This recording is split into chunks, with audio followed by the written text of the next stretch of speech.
Welcome to Muslim Network TV. This is Imam Malik Mujahid, and with me is Norman Solomon.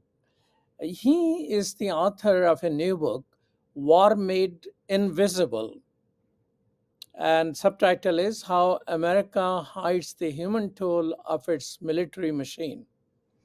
He's the executive director of the Institute for Policy Accuracy. Welcome to Muslim Network TV, Norman Solomon. Thanks very much.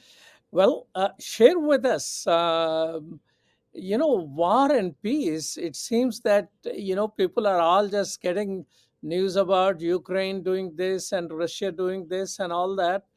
And it seems every other time we have a new war to worry about. And you seems to be talking about some other wars. Or Ukraine war also, we don't know who is dying and what is happening. Well, that's part of the invisibility of the war that is ongoing. The United States now, beginning in October next year, or this year, will be 22 years into ongoing so called war on terror. And we'll remember that in those first years, with the invasion of Afghanistan and then of Iraq, there was a lot of US media coverage. But as the years went by, it became more and more, so to speak, white noise. It became accepted, it became normal. And as the US has relied more and more on air power, with fewer and fewer boots on the ground, as the saying goes, the news about war that the United States is engaged in has really faded away. And yet the wars are still continuing. The US is still at war every day. I was in a think tank meeting a few months ago when Brown University report came out that somewhere 4.5 million to 4.8 million people have died during the war on terror. I mentioned that. And in that very educated crowd, people were very skeptic about all of that. And one person approached me, I cannot find it on Google News. Where is it? Where did you hear this from? So, so why the Brown University research is so unknown in America? It's so unknown because it's so inconvenient. The US news media, with rare exceptions, do not provide information about the real human effects of the so called war on terror. It's stunning when we look at the last more than 2 decades that 3,000 people were killed on 9/11, each one of them a precious soul, an innocent person. And in ostensible retaliation or response to that, the US government, according to that Brown University study, the Costs of War Project, has found that more than 400,000 civilians were killed as a result of the post 9/11 US wars in various countries. So you look at that and you find the crime against humanity on 9/11 killed 3,000 people, and the crimes against humanity under the rubric of the war on terror has caused the deaths of more than 400,000 civilians directly. So, what does that say about the US wars for the last 20 plus years? It says that the United States government and military, with rage, with displaced anger, with frustration, with fear, and with the military industrial complex, has been willing to slaughter thousands and thousands of people on an ongoing basis who are just as innocent as those who were killed on 9/11. Now, what's the difference between Brown University research saying 400,000 dying directly, but the total number being 4.5 to 4.8? Yeah, that's a great point. The 400,000 refers to direct civilian deaths. And if you add in others who have died during these wars directly, observers and soldiers on various sides, that number is up to close to 1 million. Those are direct deaths. But what the Brown University studies also did was to look at the indirect deaths. those who died because of these wars, because of the destruction of infrastructure, healthcare, housing, sanitation. And that's where we get up to 4.5 million people who have died. These are realities. Those numbers don't convey the humanity of those people or the loss that their loved ones have suffered, the grief that they have experienced on an ongoing basis. And I call the book War Made Invisible in part because it's the grief of other people that is made invisible. American lives, when they are lost, of course, they're tragic. We should acknowledge that. When Pentagon firepower extinguishes the lives of others, we should equally mourn their deaths. We should equally acknowledge that human beings, just as innocent as on 9/11, lost their lives. Now, this Ukraine and Russia war also, we don't know how many people are dying. We just hear bomb and penetration and defense and this and that, but we don't hear about civilians. Do you have any idea what's happening there? Well, it's a tragedy. The invasion of Ukraine by Russia is a crime against humanity, violation of international law. And there's some estimates, perhaps 70,000 people have lost their lives in the last year and a half as a result in Ukraine. One of the things my book focuses on is the double standard in US media coverage, because we've gotten quite a bit of empathetic coverage in US media about the loss of lives in Ukraine, as we should. But comparatively, as I document in the book, very little empathetic coverage in US media about the loss of lives in Afghanistan, in Iraq, in Syria, and Libya as a result of the US so-called war on terror. Why is that?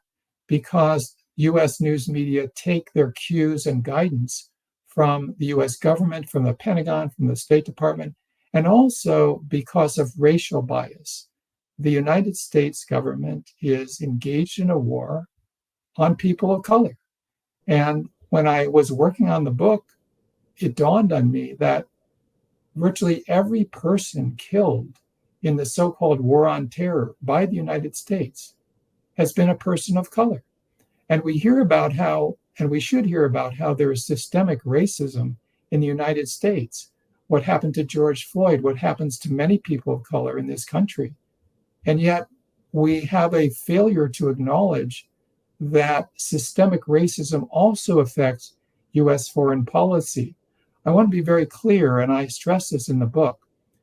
The United States does not bomb countries because people of color live there.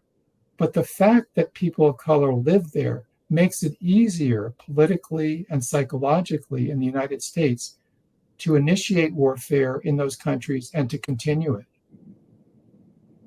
Do you think war on terror is still ongoing? It's still ongoing, and it's not acknowledged. President Biden spoke at the United Nations 2 years ago and said that in the wake of the withdrawal of US troops from Afghanistan, the United States has, quote, turned the page and was no longer at war. That was a complete lie. And I hate to say that. I supported Joe Biden against Donald Trump. I would do that again. But the fact is that President Biden has lied about this, as has US government top hierarchy of officials in general. And by omission, the US media virtually deceiving and lying about it. The United States, according to the Costs of War Project at Brown University, is engaged in so-called counterterrorism, often military operations, in more than 80 countries. And the US has acknowledged ongoing drone strikes, air attacks on Syria, on Somalia, and elsewhere in this world. So this war on terror, as it's called, is not over, and it should be stopped. There used to be an anti-war movement in our country. What happened to anti-war movement? It's been very difficult to sustain or restart a strong anti-war movement, or a very visible one, in part because, to put it rather bluntly, US soldiers were not coming back in body bags. And because of what I call the jingo narcissism in the US political and media culture, when Americans aren't dying, there's much less concern. The United States, more and more in the last decade, has relied on air power, pretending to be above it all, not only literally, but figuratively. And this is a moral core of the challenge, I think. And a big reason that I wrote the book, War Made Invisible, is that essentially the United States and its populace, in its popular culture, in its media, in its politics, has a corrosive lack of moral center. When we have an attitude, tacitly through omission or commission, that some people's lives matter if they're American or they're Ukrainian, but other lives don't matter if they're Yemeni or if they're Afghan, that's a moral corruption. That's a spiritual deficit that we should address and we should change. Normal Solomon, you is the author of the new book, War Made Invisible, and you're watching Muslim Network TV. Share with us, is this a topic in which people who buy books are interested in? It's not going to sell a zillion books the way, say, a book about Beyonce would, to pick a name out of the hat. And yet there's a lot of concern about the effects of war, not only overseas, but as Martin Luther King Jr. said, the madness of militarism has a lot of effects here at home. And I think there's a fair amount of awareness that, as Dr. King said, this excessive military spending and the warfare amounts to what he called a demonic suction tube that drains away resources for healthcare, education, housing, infant care, elderly care. Our country is being depleted because of these ongoing wars and the gargantuan Pentagon budget. So I'm finding a lot of resonance when people, so to speak, connect the dots and see that this madness of militarism has horrific effects, not only overseas, but really in our own country. Do you worry about American support for Ukraine might lead to worsening scenario or more higher level of risk of nuclear warfare?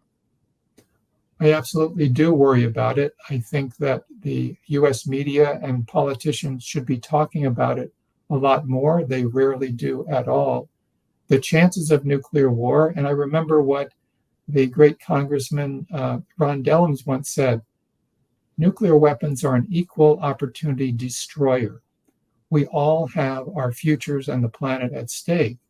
And the failure of the United States government to engage in genuine diplomacy with Russia and Ukraine to help end this war is not only disgraceful, but extremely dangerous. Of course, we should condemn what Russia has been doing in Ukraine. At the same time, diplomacy is the way out. And I have to say that in the absence of diplomacy, the confrontation between the two biggest nuclear superpowers, Russia and the United States, is extremely dangerous. Well, thank you so much, Norman Solomon, for your time. Thank you. We're talking with Norman Solomon, who is the author of new book, War Made Invisible, How America Hides the Human Toll of Its Military Machine. You're watching Muslim Network TV. Stay tuned for other programs.